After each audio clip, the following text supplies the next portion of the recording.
Gabi na nang pauwi na ako ng bahay. Sobrang dilim ng daan at tanging flashlight lang na dala ko ang nagbibigay ilaw sa daan. Habang naglalakad, may isang tao akong naaninag sa unahan. Bigla itong lumiko pa kaliwa. Doon sa parting yun na nasa tabi lang ng daan ay medyo makakapal ang mga damo. Pagdating ko doon sa parting yun ay nakita ko ang sobrang itim na nilalang. Nanlilisik ang mga mata. Sa sobrang bilis ng kilos nito ay di na ako nakapurma. Dinumog na ako ng aswang. Tanging nagagawa ko lang ay sumigaw at humingi ng saklolo.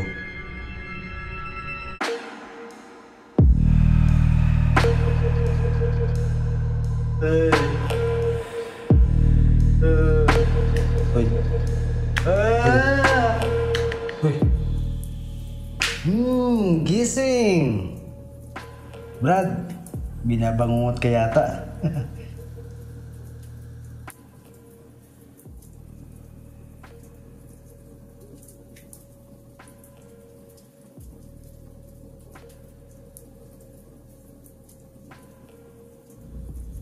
Magandang araw sa iyo, Di Juan. Ang kwentong ito ay totoong nangyari nung ako ay high school pa lamang. Nangyari ito sa lugar ng Surigao del Sur at itago mo na lang ako sa pangalang Loloy at yung matalik kong kaibigan at kaklase na si Inko. Nag-umpisa ang lahat nung nagpunta ako sa bahay ng kaibigan ko. Buwan yun ng Marso. 3 linggo na lang matatapos na ang pag-aaral namin. Minsan, nagkakating classes na kami kasi madalas walang klase tuwing hapon. Kaya napapadalas ang pagtambay ko sa bahay ng kaibigan ko. Hindi naman kalayuan sa amin ang bahay nila. Nasa 30 minutos lang ang layo kung lalakarin. Doon namin ginagawa ang mga projects namin sa school para pumasa kami sa mga subjects namin. Kung walang assignment o projects, nag-iinuman kasama ang iba pang kaklase. Gabi na kasi kung makauwi ang magulang ni Inko. Parehong may trabaho sa isang factory ng plastic. May mga araw pa nga na di nakakauwi ng bahay ang magulang niya. Kaya doon na rin ako natutulog sa kanila para may kasama siya sa bahay. Si Inko kasi ay nag-iisang anak.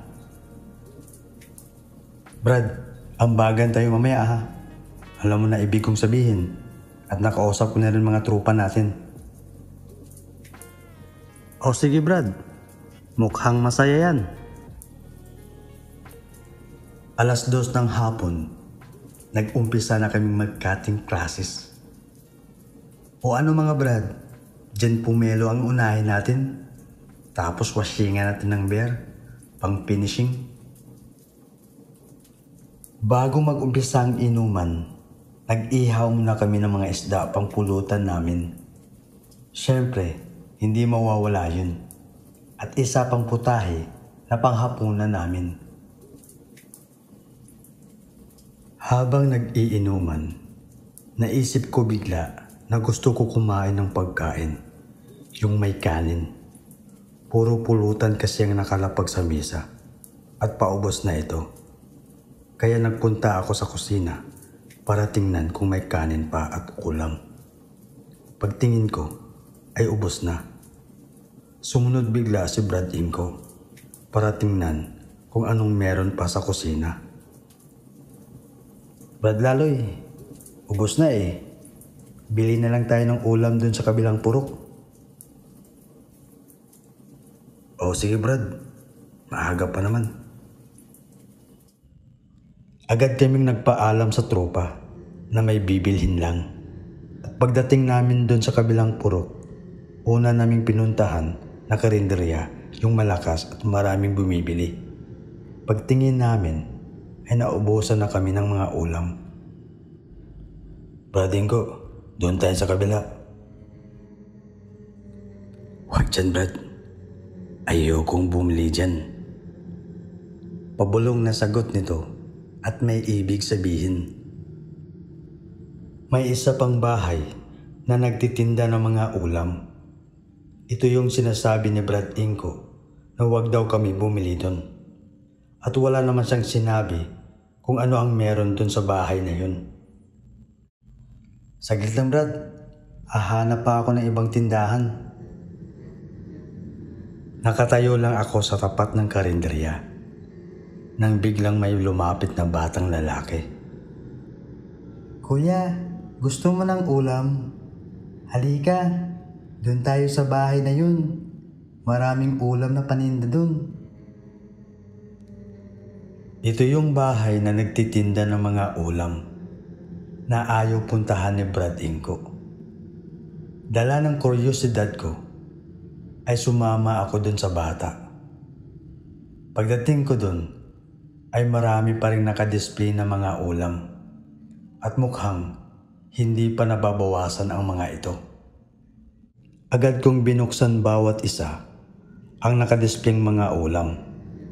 Habang ginagawa ko yun, biglang lumabas mula sa kwarto ang lalaking nasa tingin ko higit 50 na ang edad nito. Nagulat ako sa nakita at biglang nabitawan ko ang takip ng lalagyan ng ulam. Yung malaking mata niya ay lalo pang lumaki. Mga matang nasabik nang makita ako. Sige, pili ka lang dyan. Ay, sorry po. Hindi tuloy ako makapili ng maayos. Nanginginig ang mga kamay ko dahil nakaramdam ako ng kakaiba. Lalo pat lumapit ito sa akin. Sobrang lapit at nakatitig sa mga mata ko. Biglang dumating si Brad Inko.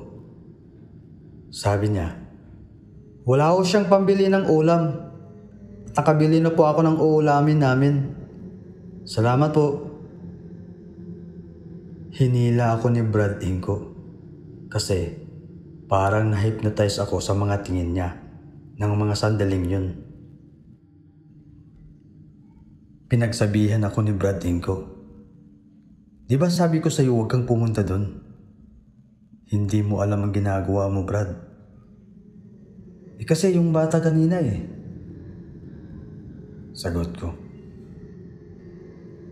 Pastor Brad, mahirap magpaliwanag Tara na, magmadali na tayo. Habang naglalakad, sinabi ni Brad Inko na tanyag na aswang ang taong yun. Dagdag pa niya, hindi naman bata ang kausap ko kanina. Kaya nagtataka ako sa nangyari. Dumating na kami sa bahay, kaya tuloy ang ligaya. Pagkatapos namin kumain, inuman na ulit. Hanggang sa nagpaalam na ang 3 tropa namin. Hinatid namin sila sa kanto. At nang makasakay na sila ng sasakyan, dumiretso na kami sa bahay namin. Magpapaalam lang ako sa magulang ko na dun matutulog sa bahay nila Brad Inko. Pumayag naman ang mga magulang ko kasi matagal nang magkakilala ang mga magulang namin.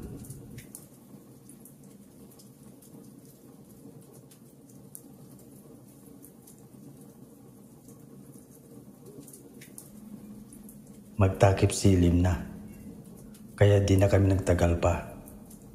Agad na kaming umalis para bumalik sa bahay nila Brad Inko. May alam akong shortcut, Brad, papuntang bahay.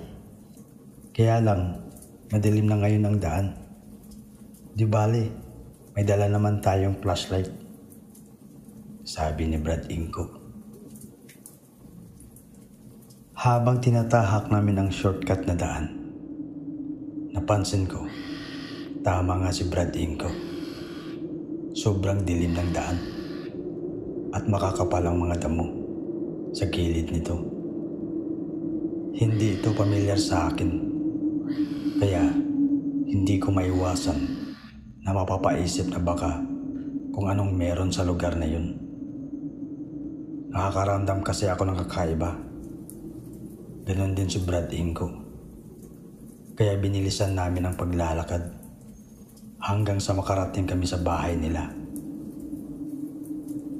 Brad, may isa pang bote ng beer. Tapusin lang natin to. Tapos matulog na tayo.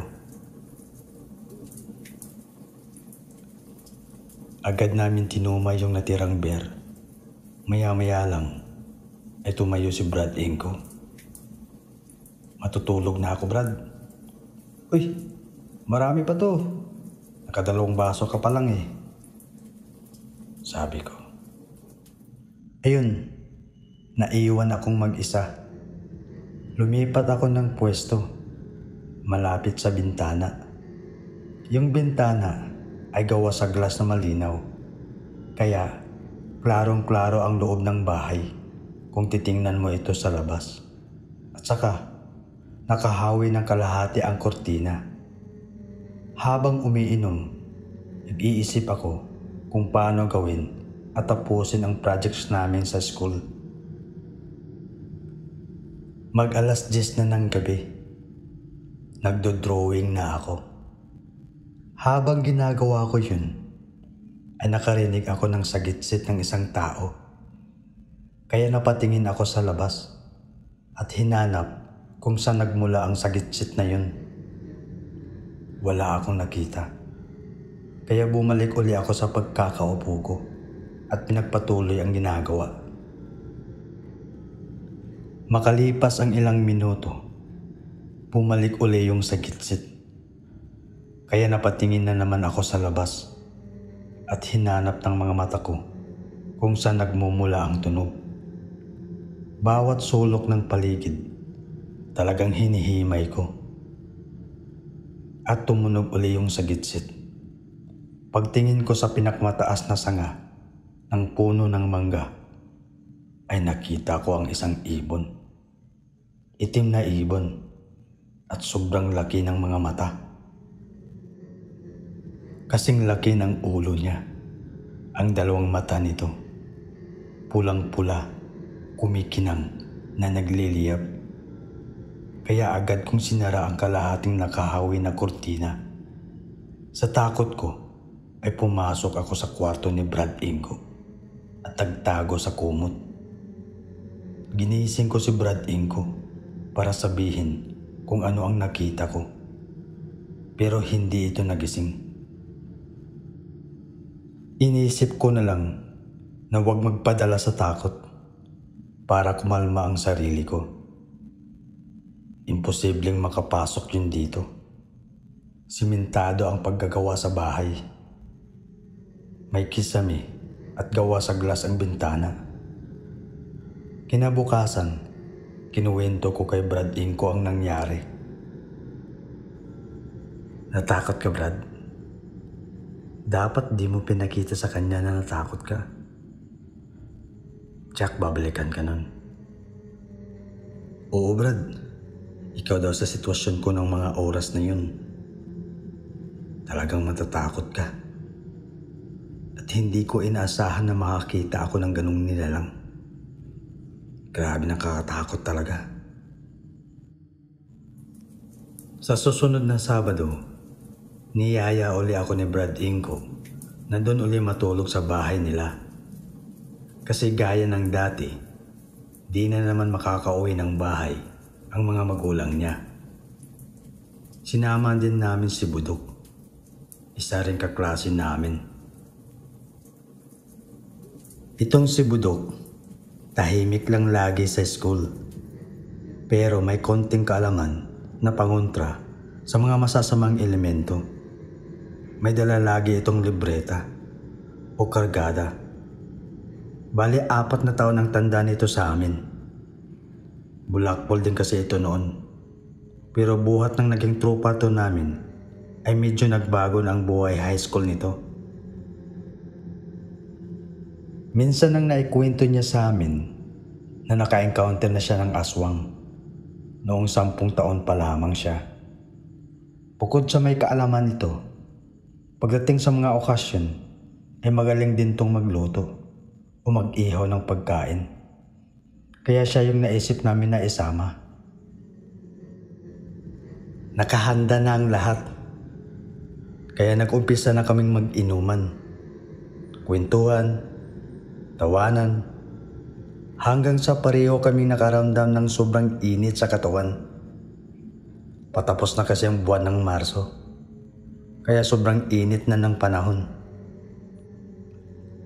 Kahit may electric fan, ay hindi pa rin sapat ang hangin na binubuga nito.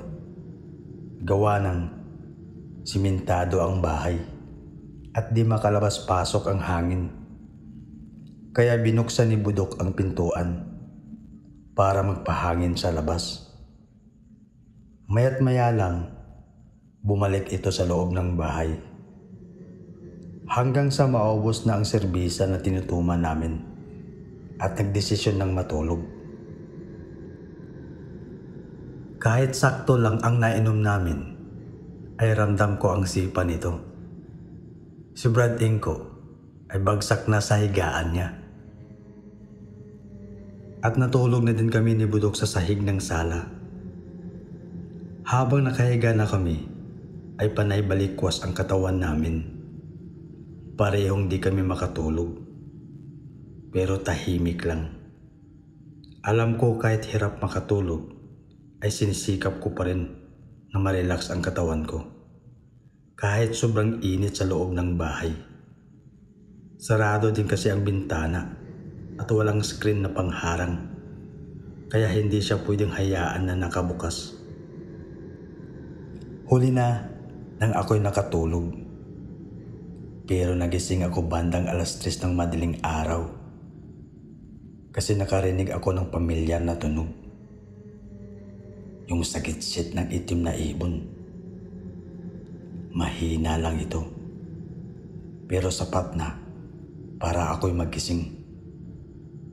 Pagtingin ko kay Budok, ay wala na ito sa higaan. Yung bintana ay bukas. Taglian akong bumangon para isara ang bintana. Nang akto ko nang kunin ang hawakan ng bintana, ay nakita ko ang itim na ibon. Nasa harapan ko na ito. Sinikap kong isara ang bintana. Pero bago ko magawa yun, yung mata ng itim na ibon ay nakatutok na sa mata ko. Di ako makagalaw at nanlabo ang paningin ko. Naramdaman kong unti-unti na siyang papalapit sa akin. Sinubukan kong manlaban, pero di ko maigalaw ang mga paa at kamay ko. Lalo pang lumapit ang itim na ibon. Pero sa pagkakataong yun, nagpalit anyo na ito. Naging ganap na isang aswang na. Pilit kong nilalabanan ang ginagawang pagsabulag niya sa akin. Grabe ang tindi nun. Kasi sobrang itim na ang nakikita ko. Hindi ko na nakikita ang hitsura ng aswang. Pero ramdam ko na hawak-hawak niya ako. Hanggang sa nabanggit ko na lang, Diyos ko, tulungan mo ako. Pagkatapos ko mabanggit yun, ay bigla kong naalala at nakita ang katauhan ng aswang. Klarong-klaro ang mukha nito. Siya yung matandang lalaki na nagtitinda ng ulam. Sa bilis ng pangyayari, namalayan ko na lang, nasa labas na ako ng bahay. At yung aswang ay nakita kong tumakbo papalabas ng bakuran. At saka wala siya sa ayos na tila nasasaktan.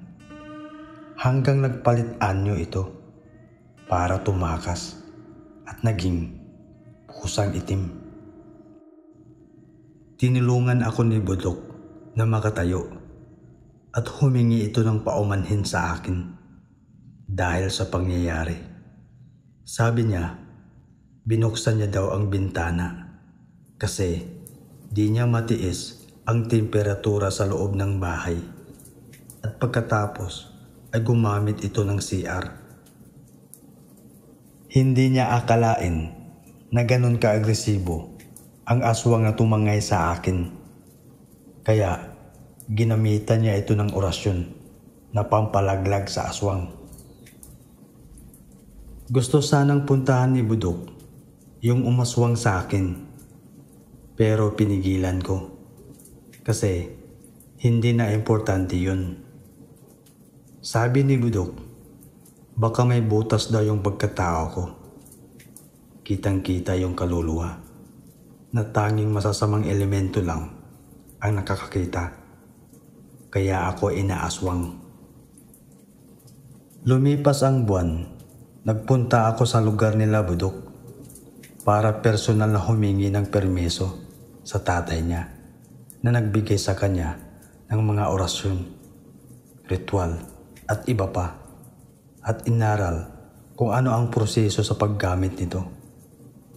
Naging pasalamat ko kay Budok kasi siya ang nagligtas sa akin sa kapahamakan na naging karanasan ko na di ko malimutan.